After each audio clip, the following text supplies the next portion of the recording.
Good morning, everybody. Welcome to the Ongava Game Reserve. It's exciting because we heard some lions roaring earlier this morning, so we're trying to go out and find them. So come with me and let's go and explore.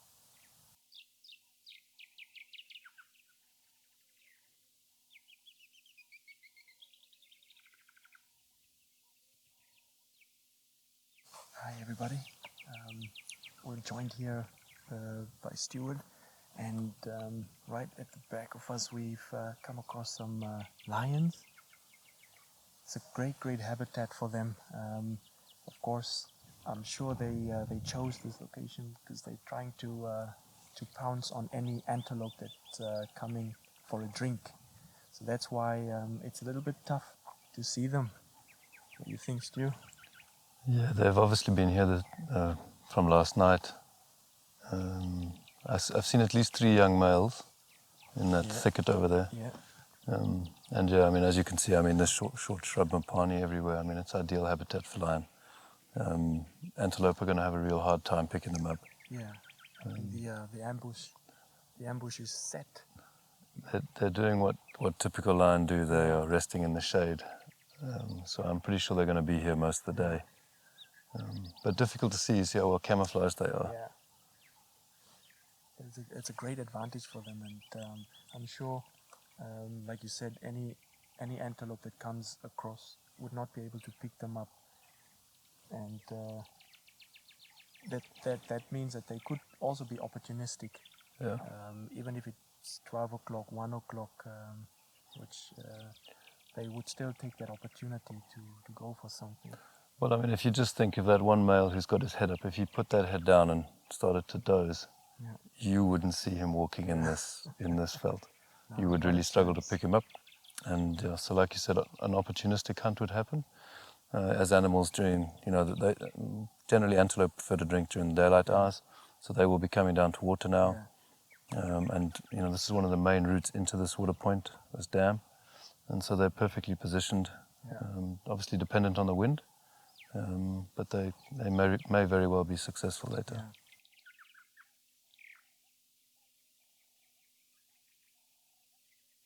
Interesting fact about lion in Namibia: generally they're persecuted on most land, apart from national parks and a few game reserves. We're fortunate enough to be one of those game reserves who tolerate. I say tolerate. We actually enjoy having lion on Ongava. They're allowed to roam freely in the wild and to hunt and live as if it was a national park. So there must be some pressure on the wildlife, like the antelope, that they because it's the game reserve is still confined, and although you allow them to come on, you must have some management program to try and keep the numbers at bay. Yeah, to try and stop them overpopulating. The interesting thing that we've experienced with lion is they regulate themselves socially. So as long as there's something to eat, the numbers can stay quite high. So we might see a steep decline in, for example, a prey species like wildebeest. They'll eat all of them, for example. But their numbers won't change as long as there's a kudu or another wildebeest or something to eat and catch. So when the social structure becomes a little bit unstable, maybe there's lots of young males who are trying to assert their authority. They're being pushed out of the pride by the adult male. You get a lot of social upheaval, and then you get sort of fragmentation in these populations. And what we try to do with that as part of our management policy is we do try to move those young animals off Ongava. It is pretty difficult because, as I said, lions are generally not tolerated on private land, so that we're limited in where they can be taken. But we call it an assisted dispersal program, where young animals, males and females, who are being pushed out of the prides naturally, but are struggling to find a space, we then, with the help of the Ministry of Environment and Tourism, we work together. We then we catch those animals, so we dart them, immobilize them, and we move them to areas around Namibia which tolerate lion, and where they can start a new life. So some of them go back into Etosha, where there's gaps in the lions there. We have have also sent line to Cowden in the northeast. So that process of trying to control numbers, it's an active process with a lion population. They are an incredibly difficult animal to manage because they're big predators and they have big impact on prey species. You know, they eat animals and they eat lots of them. Yeah, oh, that's amazing. So most of their species that they prefer here is like wildebeest, and you've got greater kudu, some mountain zebra. Since we're close to the hills here, it's expected to have some of those. Which, Generally, lions eat anything. I've seen them eat anything from a mongoose to a giraffe. oh, But they will, obviously, the rate of incidence, so what animal they come into contact with the most, is dependent on what's most dominant in our area. So yes, around here you'd be looking at kudu, mountain zebra. Because of the hilly terrain, it's ideal habitat for browsers and animals that are associated with hills. So those animals would be coming down to this waterhole and would obviously then be more likely to bump into these cats than, say, a zebra, a normal plain zebra, which is we normally find out in our more open areas. yeah, it's amazing. They're incredibly good colonizers of areas, lions. So once they've established themselves on a piece of land, they do very, very well. And I mean, you can see they're pretty relaxed. I mean, they spend like all flat down on the ground. So that'll be them for the day, unless something walks by. Wow. It is exciting. Yeah, it's cool because as we drove up to this water source, we picked up on some fresh tracks, and we were quite sure that they might have been somewhere, although we didn't see them. We spotted them through the thick dense brush, and here we are with them. Probably might see good sightings of them in the coming days. We never know, but still, this is a great sighting, although they're not doing anything. They're doing what lions do. Yeah. 23 hours out of 24, sleep. Really, really patient, and just looking at their behavior, just repositioned ourselves and actually getting a better view of these two lions.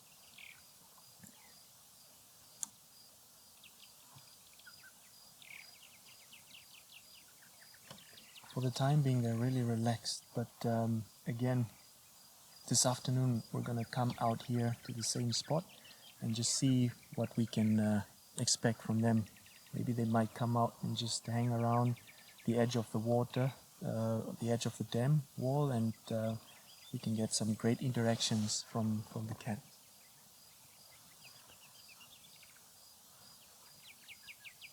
Yeah, I really don't think they're going to go anywhere today. They all look pretty full here.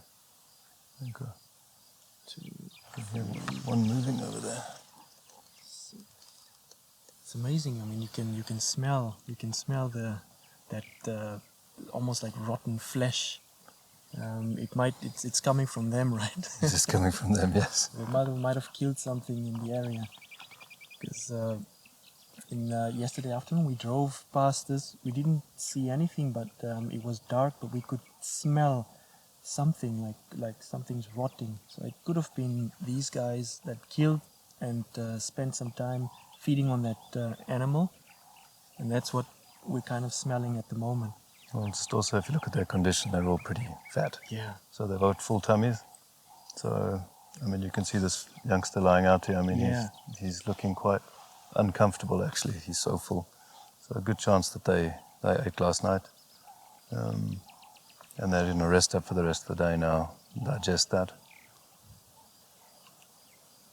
It's incredible what you guys are doing on the game reserve, and of course, you know, to my knowledge as well, lions are persecuted, I think, in southern Africa. Their body parts have been sold as well, you know, so they're almost at an equal level as rhinos that are disappearing, and if nothing has been done, I think lions will also disappear off the continent. Well, I hope that never happens, but I mean, they are under threat. Range reduction is occurring all the time, so It's just the nature of the animal. I mean, they are a very large, dangerous cat. I mean, they kill your livestock, they can kill you. So the conflict they create with human settlements is significant, and people are scared of them. So you know, when you're under threat, you try to remove that threat, and so lions are killed because they are coming into conflict with animals and livestock animals and people. So by trying to allow them range on Ongava, they can move freely here, they can breed, and we are contributing to the sort of the meta population of lion in Namibia and their future survival. That's great. Yeah. Do you hear that, young boy? Your future is secured. Oh, see, Another one coming out. I think they're getting a bit more relaxed around us. Maybe not. not. You've got a growl. Yeah. But you know, youngsters, that's how they are. Yeah, she's less happy with us. A little growl there.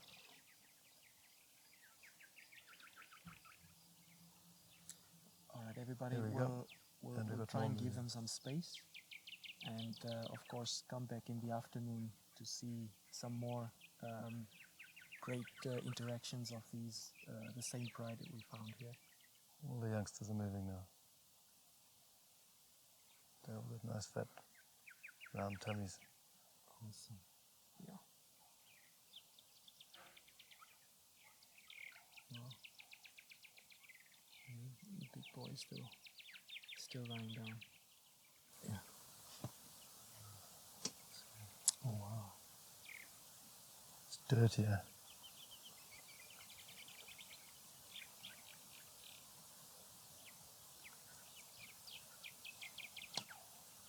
Awesome, everybody. Great Stuart, sighting. thanks again for joining us this morning. My pleasure. Awesome. It's great. Again, everybody, we'll come out here this afternoon and see what these lions are doing. Maybe we might get some great interactions. Good afternoon, everybody.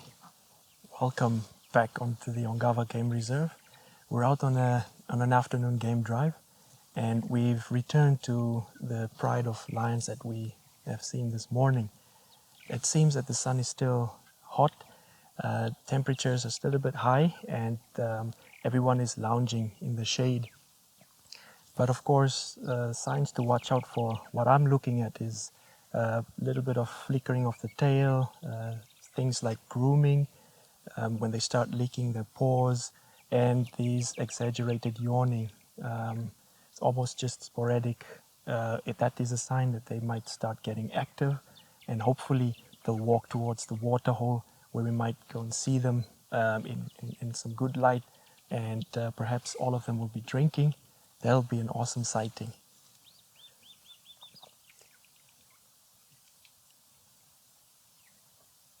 At the moment, what I'm seeing, there are at least 2 young males, subadult males, 1 female, also a subadult lioness lying down flat, and of course, just a little bit out of view, behind the shrub, there might be some youngsters. And of course, all of them really just hanging out together. Very curious as well, so they were a bit curious to us arriving here, looking at what type of vehicle we're driving and all of that. You can see he's starting to clean himself. I think from what they've eaten, there might still be traces of blood on their fur, so that too, they groom themselves, just like little kitties back home.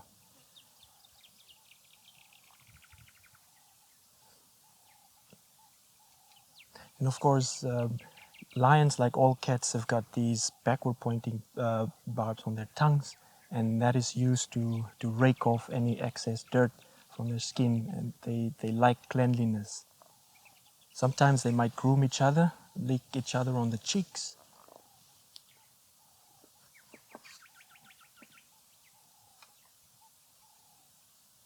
And with one of the lionesses, the young female, in the shade there, you can see she's got a really white belly, And a lot of times, if that catches sunlight, it does help cool herself off, because that reflects the sunlight. All right, everybody, we've met up with the lions at the water hole. It seems like they've all had a good drink, and judging by the way they're lying around and a little bit of tail flicking, the black tuft on their tails always tell you something about their behavior or how they feel at certain times.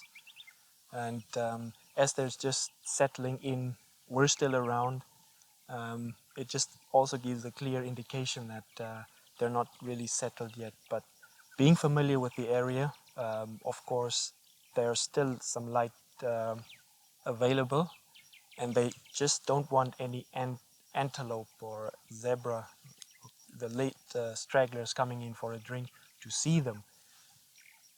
And that's why it could also be another reason that lying down flat could also obscure themselves and not give the antelope a visual of the lions. And although they're still, you can see them lying down quietly, the ears are still flickering, which also gives a clear indication that they're well aware of what they hear. Any little snap from a hoof can give them an indication which direction an antelope is coming from. And of course, like with the rhinos, we have the sun setting, the cold air is coming in, and that also brings the smells, the sounds quite clear to them. So that's also another reason why keeping still, lying down flat, gives them that sense.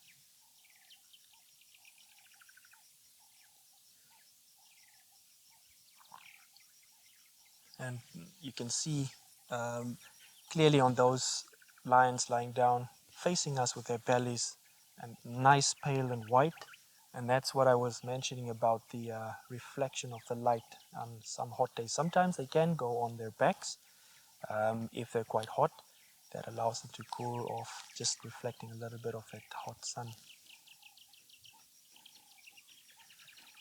As we can slowly see the light fading, this also brings us to a great end of another adventurous day. And what a day to end it off with these couple of lions here.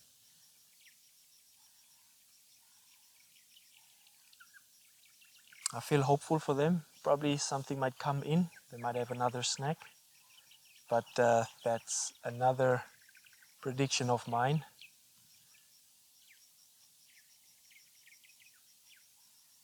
All right, everybody.